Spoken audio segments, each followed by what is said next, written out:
Paraná tem hoje dezenas de emissoras de televisão. Antenas parabólicas, sistemas de cabo e outras tecnologias levam, diariamente, diversos canais e programas para os lares. Mas tudo isso teve um começo em outubro de 1960. Uma história que mostra a perseverança de um empresário, o entusiasmo de uma equipe e a criatividade de vários profissionais. Onde você estava quando começou a TV no Paraná? Estava em Curitiba, como telespectador, no caso Canal 12, outubro de 1960. Era transmitido diretamente do edifício Tijucas, nos últimos andares, e os primeiros rostos da televisão foram Elon Garcia, Meire Nogueira e Jamur Júnior. Ali que deu o início da TV Paranaense Canal 12, o pioneiro Najib Shed. As primeiras tentativas de televisão aconteceram em 1954, aqui em Curitiba. Foi quando foi feita pelo próprio Najib Shed a demonstração do que seria a televisão. Foi pedido por empréstimo um equipamento da TV Tupi de São Paulo e vieram fazer uma apresentação, trouxeram uma apresentação artística para entusiasmar os paranaenses e participarem de uma sociedade. A sensação foi muito grande, a transmissão para vários lares de uma imagem, ao vivo, em preto e branco, né? Najib Shed era o dono das rádios Paranaense e Curitibana, mas abraçou o sonho de ver surgir no Paraná uma emissora de televisão. O Dr. Najib Shed foi tão pioneiro no Paraná quanto foi Chateaubriand na América Latina em termos de televisão. Ele comprou um equipamento, inclusive, de circuito fechado, era um equipamento absolutamente primário. Com os equipamentos em teste, Najib Shed estava ansioso, queria ver logo a TV no ar. Foi preparado um musical clássico, com a Claudete Rufino, o professor Ataíde Zeik ao piano. Já se montou um primeiro pequeno estúdio. Como fazer um musical sem som? Nós avisamos para quem tivesse televisor que sintonizasse a rádio curitibana na frequência dela e sintonizasse a televisão no canal 7. Então foi feito o primeiro programa dessa forma. A imagem transmitida pela televisão e o som transmitido por rádio. Sem a tecnologia de hoje, sem espaço físico, era preciso lidar com as dificuldades. Fazer TV era extremamente encantador, charmoso e com recurso zero, né? Era a valentia e a coragem.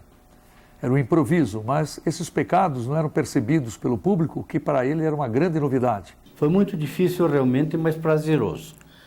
Todos nós nos dedicávamos 14, 16 horas por dia, no mínimo, dentro da televisão. Najib Shed comprou 3 apartamentos no 21º andar e adaptamos esses 3 apartamentos para montar o estúdio. A sala era o estúdio, o banheiro era a cabine de locução e aquela parte da cozinha era a sala onde tinha os cortes, lá ficava o diretor de TV. Então ali a gente fazia coisas maravilhosas. A curiosidade por aquela caixa preta passou a mudar o comportamento das pessoas. Foi quando apareceu o televizinho. Muitas pessoas iam para São Paulo, Rio, compravam aparelho e vinham. Teve gente que ampliou a garagem, fez não sei o quê, botou cadeiras para levar os vizinhos para assistir televisão. 2 meses depois surge mais uma emissora em Curitiba, a TV Paraná, Canal 6. Os equipamentos vieram de São Paulo e uma das câmeras está preservada até hoje. Quem mostra é Gil Bermudes. Essa é uma câmera TK15, uma câmera feita com equipamentos com tecnologia sofisticada para a época, e os caras utilizavam, por exemplo, isso aqui, essa torre de lente, para fazer a aproximação de um quadro maior ou um quadro menor. Era uma câmera da RCA e ela foi a primeira profissional de Curitiba. Gil é filho de um dos mais famosos diretores da televisão paranaense, Osni Bermudes, que tinha na criatividade uma aliada contra a falta de recursos. Naquele período, entre um programa e outro, chamado interprogramas, era um espaço vazio. Normalmente ficava um slide parado com a marca da emissora dizendo, escrito, o que seria a próxima atração. Ele sempre se incomodou com isso. No primeiro momento colocou um disco, um toca-disco, com uma marca redonda, preta e branca, que rodava com o símbolozinho da Tupi, que era o curumim, né? Isso aí criou um movimento quase que hipnótico nos telespectadores e isso revolucionou. quando o Walt Disney morreu. A Najib Sheb ligou para ele: olha, Osni, quero que você faça uma homenagem ao Walt Disney, uma personalidade tão criativa e até, de certa maneira, ligada com a televisão. Queria que você fizesse uma tractana. E ele pegou uma carinha de um bonequinho do Pato Donald de metal, fez 2 furinhos nos olhinhos dele, colocou um caninho de água e fez com uma seringa o Pato Donald chorar. Aquilo foi um espetáculo, a cidade inteira chorou, porque era emocionante ver o Pato Donald chorar pro Walt Disney. Mas esse nome esquisito, de onde veio? Quando filmava aquela geringonça toda movimentando no ar, assim, até que um câmera pegou e falou assim: vamos filmar logo essa tractana. Poxa, no estúdio todo mundo adorou e ficou tractanas, e ficou quase que um sinônimo curitibano. Durante muito tempo se falava em tractanas, todo mundo já lembrava dos interprogramas, dos intervalos, dos Bermudes e da televisão curitibana e paranaense. No início da década de 60 não havia videotape na televisão paranaense. Não era possível gravar nada. Por isso hoje só existem fotos daquele período, época em que até os comerciais eram feitos ao vivo. Nós tínhamos de 5 a 6 comerciais ao vivo. E durante o intervalo comercial nós tínhamos que desmontar e montar o cenário. Então era uma loucura real. O intérprete, o apresentador, perdia a fala e perdia a memória, trocava o patrocinador por outro, trocava o produto por outro e depois pedia desculpas. Eu me lembro uma coisa fantástica. Por exemplo, o padre Mir Kaluf chegava, se preparava e o Juarez estava ainda terminando um sol imenso para o seu programa Um Lugar ao Sol. Então era um desespero, porque o programa tinha que entrar e o cenário não estava pronto. No canto à esquerda havia uma apresentadora se preparando para apresentar os últimos eletrodomésticos. No outro canto, alguém tinha uma foca mestrada para apresentar no próximo quadro. Eu até lembro com muito carinho de uma menina muito bonita que começou aqui, foi trabalhar em São Paulo depois, a Miriam Kerr. E ela começava o texto e esquecia, ela esquecia muito. Então ela se enrolava na cortina, ela saía correndo, sabe, do ar assim. O falecido William Sade, ele apresentava um sofá. Que dobrava e desmontava. Dizia, é fácil, você desmonta assim. No momento de fazer, ele não desmontou. Mas ele teve tanta presença de espírito que ele respondeu na hora: bem, este sofá aqui não funciona. Mas o que está na loja desmonta. Foi uma gargalhada geral dentro do estúdio, tanto quanto do público, mas a marca, a mensagem ficou. Para divertir os telespectadores, além dos filmes, peças de teatro foram levadas para a televisão. Alguns esquetes de humorismo, algum teatrinho com 2 ou 3 pessoas, alguns musicais. Um dos principais galãs da época foi o ator Simval Martins. Fiz muitas histórias maravilhosas.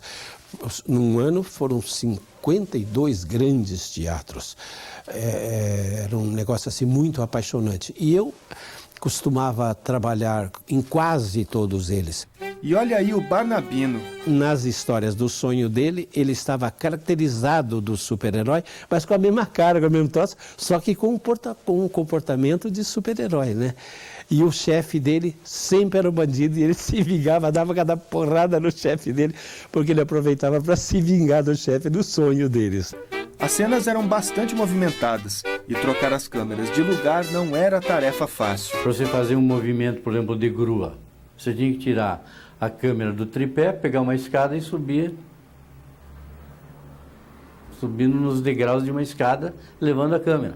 Ou levando até o chão para pegar cenas de balé ou coisa parecida. Nós roubávamos pedaços de filme de 1 metro, 1,5 metro, de água, flores, folhas e assim por diante, para poder ilustrar as outras coisas que a gente fazia. Dos pequenos erros apareciam histórias divertidas. Para ajudar os atores que esqueciam o texto quando estavam em cena, os auxiliares do estúdio sopravam as falas. Mas o público sabia que tudo era gravado no 15º andar de um prédio. De repente estava o personagem assim atrás, bem na frente de uma janela, que era uma cortina de nylon, e ele passa atrás do cenário. Aquela janela que dava para a rua, como se estivesse no 15º andar flutuando. Quando eu me virei assim, meu Deus, um santo passou ali pela janela. Um programa com o Padre Chico. Eu estava fazendo direção de TV e o padre falando da forma que ele fazia todos os dias, daqui a pouco eu vejo ele levantar a mão e falar sobre o que ele falava, pois meus irmãos, não sei o quê, baixava a mão, subia outra e tal. Eu achei aquilo lá muito estranho. O padre nunca fazia aquela gesticulação. Tirei os fones de ouvido e entrei no estúdio. Quando olho, o painel tinha caído na cabeça do padre. Ele estava segurando. Como era preto, ninguém sabia o que era. Com a televisão crescendo, surgiu a primeira revista de bastidores, chamada TV Programas, criada por Luiz Renato Ribas. A publicação chegou a ter 23 mil exemplares. Na época, essa tiragem somava as edições do Cruzeiro, Manchete e Realidade juntos. Clarim Fontoura, Nissete Bruno, Paulo Goulart foram divulgados pelo mérito, né, de seus talentos pela revista. Após o sucesso do teleteatro, vai ao ar a primeira telenovela da TV paranaense. A Última Carícia estreou em agosto de 64. Foi escrita, produzida, dirigida e também encenada por Simval. Eu era escultor na história, né? Tinha uma cena que ele escorrega nessa escada e rola na escada caracol e se esborracha no chão. Eu faço. Simval, é perigoso. Eu faço. Deixa, eu faço. Eu sei onde é que eu vou bater as costas, eu sei onde eu vou me apoiar, eu sei onde eu vou me jogar, eu vou soltar o corpo e vou me esborrachar. Você simplesmente não perca a cena. Você tá louco, cara? Falei, não tô louco. Confie em mim, eu sei o que estou fazendo. Eu vou apoiar algumas coisas com o pé, ou com o braço, e vou arremessar na escada. O pessoal ficou preocupado, será que aconteceu alguma coisa que eu tinha que desmaiar, né? Aí ficava aquela tensão, aquele negócio. Aí puxa a câmera, eu nunca esqueço, os libertos puxa a câmera pro corpo todo, encosta no ouvido dele e pergunta se está tudo bem. No ar. Em 1968, uma novidade marcou definitivamente a televisão paranaense. Foi a chegada do videotape. A intimidade do artista local começou a desaparecer. Nem mais quem queria saber de Ari Fontoura, de Delor Rodrigues, de Simval Martins. Queria saber de Elis Regina, de Chico Anísio, de Juca Chaves, de Moacir Franco, Manuel da Nóbrega. O Flávio Cavalcante chegou a fazer vários programas em Curitiba, ao vivo. A TV passou a mudar o comportamento das pessoas que estavam em casa. Também mudou a vida de quem trabalhava nela. Foi o que aconteceu com Simval. O pai não gostava da profissão do filho, até que um dia, ao fazer compras, contou para o dono da loja que era pai do ator. O senhor é pai do Simval Martins. Foi lá correndo. Mulher, vem aqui, chamou a mulher, chamou os filhos, chamou todo mundo. Disse, esse aqui é o pai do Simval Martins. A partir daquele instante, o papai não foi o mesmo. Nunca mais. Ele olhava para mim assim e balançava a cabeça positivamente, não falava nada. Ele só contou o fato para a mamãe, nem contou para a gente, contou para a mamãe e a mamãe me contou depois. Falei, agora que eu estou entendendo por que ele olha para mim e faz assim, com um pouquinho de lágrima nos olhos.